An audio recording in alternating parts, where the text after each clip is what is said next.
And meron akong isang latang Argentina giniling. Ilalagay ko ito dito sa bowl.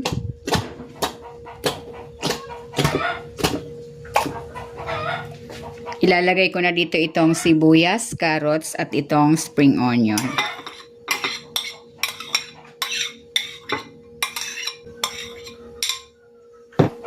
Maglalagay ako ng isang itlog.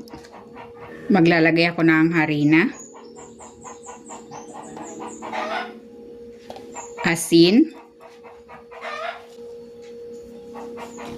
Paminta. At ng garlic powder. Maglalagay din ako ng Knorr seasoning. Ito ay optional lang.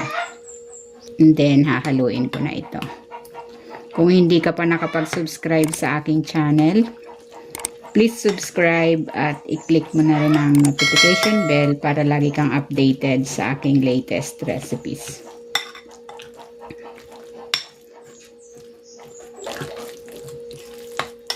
Ayan, okay na itong giniling mixture. Meron ako ditong dahon ng pomelo. Nandito ako ngayon sa probinsya kaya meron ditong ganito. Maglalagay ako dito ng mixture.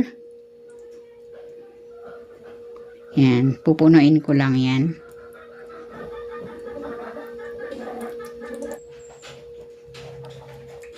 Ayan, ganyan lang. Gagawin ko lang ang same process sa natitira pa nating giniling mixture. Ayan, nagpainit na ako ng mantika.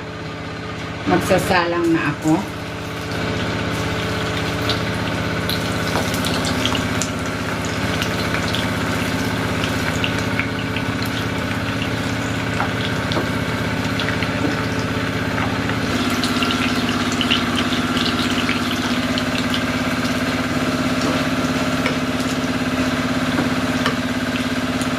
Ang bango.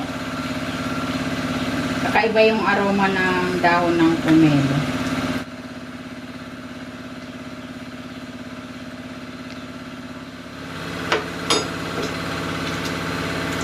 Ayan, luto na itong tortang giniling sa dahon ng pomelo. Hahanguin ko na ito.